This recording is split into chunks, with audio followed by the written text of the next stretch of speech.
loving you. And I think to myself, what a wonderful world.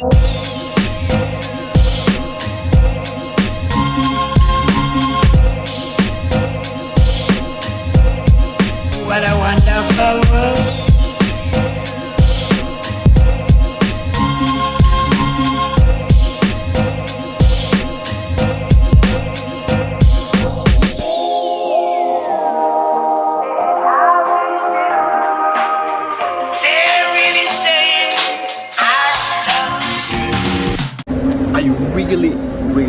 Really dig Zurich airport.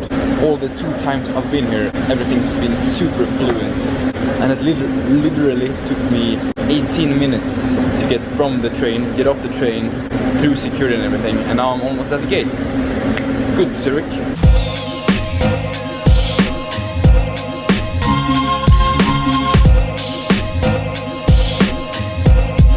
What a wonderful world.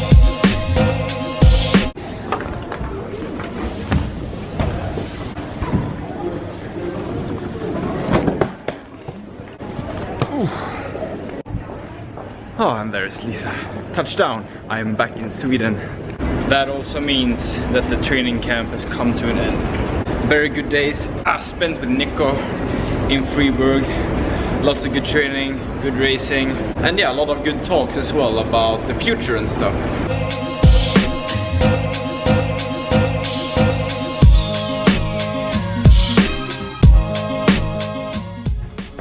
The bike is unpacked. It's always nice to get to do that straight away when you get home. But let's take it down to the basement. Okay, now I'm finally sitting down in a calm area, and most of the things I had to do is done. I've traveled, I've unpacked, I've eaten, I don't know. Let's go. As I said, very giving week down with Nico, and we had a lot of discussions about the future. I just want to share something. But first, I want to walk you through the season. I ended the last year very positive. I came from a pretty bad year as well, but I fixed my swim. I was strong on the bike, and coming into the autumn, I wanted to fix my run. I was still very excited to enter the 2017 season. The goal was to find a new coach, and so I did. I found Nico down in South Africa. But straight away I had a pretty nasty crash. I'll show you a picture of it now. And that took me out quite a long time, and it ruined, not the whole, but bigger parts of the South Africa camp. So coming into the first race in Gran Canaria in April, I think, and I was far from fit. And that resulted in a DNF. And that kind of set the tone for the whole year. I was not very excited about that race, and that pushed me down mentally quite hard. So anyway, I went back to South Africa for a month, more good training, and coming back from South Africa, me and Oscar straight away went down to Morocco for the African Cup there. Unfortunately, it ended with me crashing again, so another DNF. Then I went home to Hallstahammar and raced there, and I finished second behind Gabriel Sandor, which was a good result, but I was not happy with my performance. I felt very weak. And then I went to Switzerland again for another training camp with Nico, and after that I head straight to Japan to do 2 races. In the first one I finished 15th, and in the second one I was 22nd, I think. Both pretty good races. Like, I wasn't super happy about it, but they were much better than what I had performed up until then. So I came home very motivated, and I went to Swedish Champs. And some of you may know what happened there. I had some issues with my gears, so coming out of the one corner, pushing hard, my gears kind of slipped on the cassette, so I just fell over, crashed. That's it, another DNF. But I was still eager to have my revenge, so I went to Estonia 4 days later, raced a European Cup. But the bad luck continued. I ended up with a flat front derailleur, and that resulted in me coming like 3rd from last, I think. So a week off after that race, did nothing, just wanted to come back. And then I got into good training again. I wanted to do something else than race really hard races. So I went to Kalmar and raced the mini triathlon there, that I won. So that was very good, gave me a boost.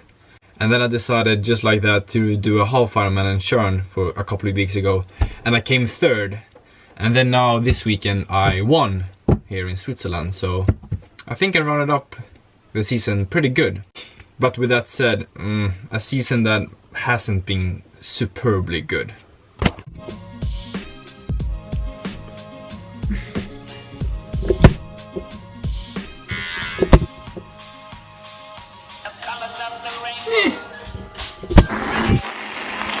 So, discussing things with Nico, we both kind of we agreed on that it hadn't been a great season because of bad luck, but then also I think because of lack of fitness. But my curve has been like this, straight up, the past years up until 2 years ago. And I mean, eventually you will reach a plateau and you will not develop as fast anymore. And I think that's where I am right now. So now it's more important than ever to really show the commitment and love to the sport. And that's what I want to promise myself, that I'm not gonna give up. I'm not gonna lay flat on the back and whine. Sure, it's been tough and it's okay to be disappointed, but I need to get back up. And that's what I'm gonna do. And I'm gonna do it through just hard work and commitment. Now I just want to scrap the 2017 season and look ahead. So for the rest of this year, I'm not gonna take the season break yet. I'm gonna, like, until November out, I'm gonna continue train, have a structured plan, but just find the joy again. Maybe do some small races nearby, running races, cycling races, and so on. And I think that will be good for me. Sure. Kul.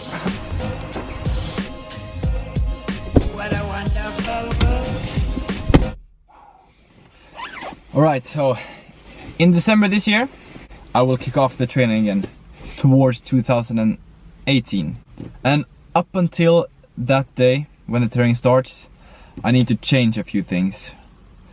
And with a few things, I mean my mind, because I feel like, sure, I'm not as good physically as I used to be, but I'm still quite strong.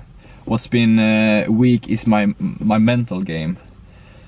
All the things that happen has just put me in a bad spiral going downwards. So exactly a year ago, I had really good confidence and I was sure that Olympics 2020 was my one and only goal. And I felt like I had really good shots to getting there, because everything had run quite smoothly. But as the year went, as things happened, I think I put that race in, like, to qualify there as my one and only goal. Even though I had small goals on the way, I kind of forgot about it. So the Olympics was everything. And when I wasn't performing as I had hoped, I kind of got stressed and I just felt like, nope, this is useless, this is hopeless. Everything I've been trying to do here is not gonna work. And I just stopped believing in myself. And I think that's the biggest problem. That so I still have the Olympics as a dream and I think I can reach it, even though I know it's gonna be a pretty tough task.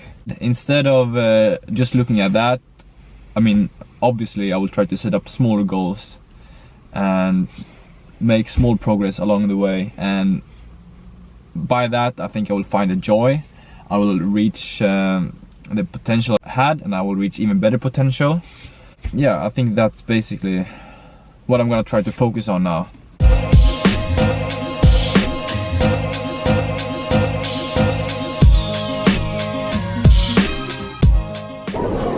Okay, I'm terribly sorry. That was a lot of words, but I felt like I wanted to share a bit.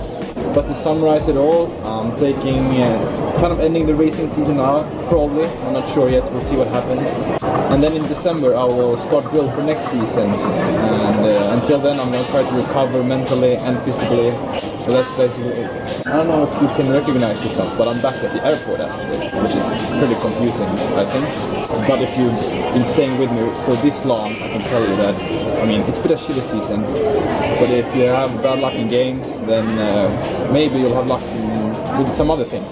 And hopefully that thing will enter through those gates over there soon. What a wonderful... Well, that was awkward. I had planned a very emotional and beautiful and sensational ending to this vlog. Unfortunately, just when I was gonna hit the record button, the camera died, so I couldn't capture it on the camera. But I still need to end this thing. And the thing I was talking about is right there. I don't know if you remember Lily from Japan.